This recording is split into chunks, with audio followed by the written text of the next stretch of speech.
2024માં જાન્યુઆરી પણ પૂરો થવા ન દીધો અને ટ્રમ્પ સાહેબે પોતાની જે માયાજાળ છે તેના ભાગ સ્વરૂપે 3 લાખની ઉપર ચાંદી આપણને બતાવી દીધું છે. સોનું પણ 1,45,000 46,47,000 તરફ આગળ વધી રહ્યા છીએ આપણે હવે. રૂપિયો બેઝિકલી આજે 91 ઓલમોસ્ટ થઈ ચૂક્યો છે. પરિસ્થિતિ આપણા ફેવરમાં નથી, બટ હા, સોના ચાંદીની વાત, રૂપિયાનું પણ ટ્રેજેક્ટરી થોડી સર સાથે સમજાવી દઈએ.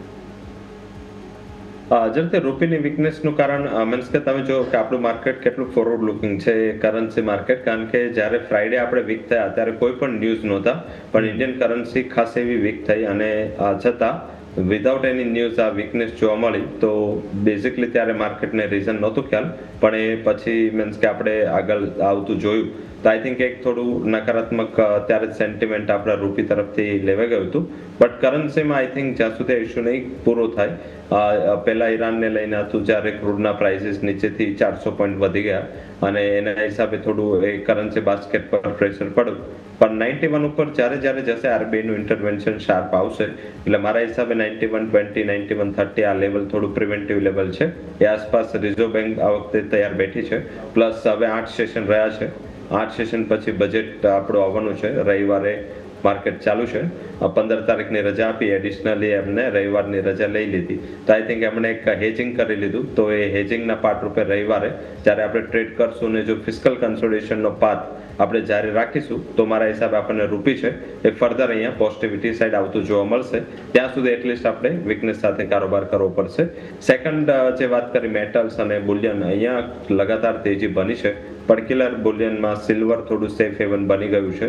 સિલ્વરમાં જો આજે પણ પર્ટિક્યુલર જે આટલું મોટું 12-13,000નું ગેપઅપ થયું છે.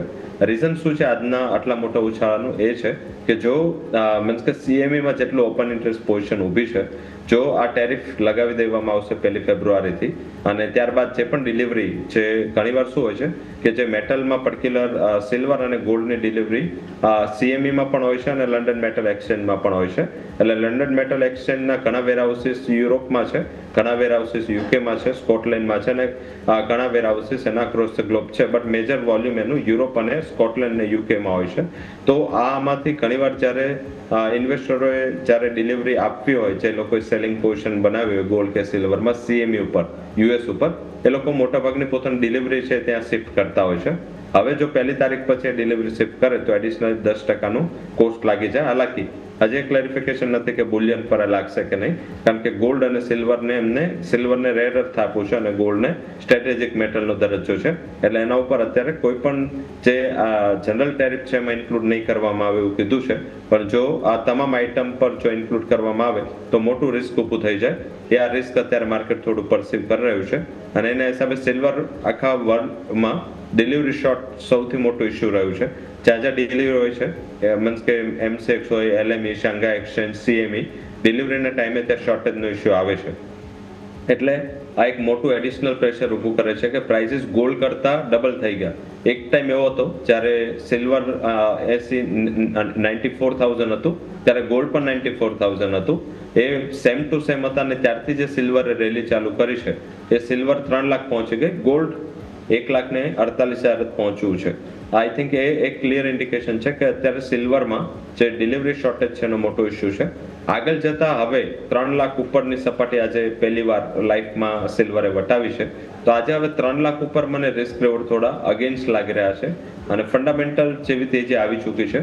કોઈ પણ ત્યાં કેપ નથી. શોર્ટ એટલીસ્ટ ના કરવું જોઈએ, કારણ કે શોર્ટ કરશો તો શું છે કે કોમોડિટી માર્કેટમાં આપણે ઘણીવાર શોમાં પણ વાત કરી છે કે કોમોડિટી માર્કેટનું એક ફેક્ટર છે જે માઇન્ડમાં રાખવાનું છે, એ છે કે રિવર્સ ક્યારે ના જવું જોઈએ કે મને લાગે છે કંઈથી કોન્ટ્રા થશે.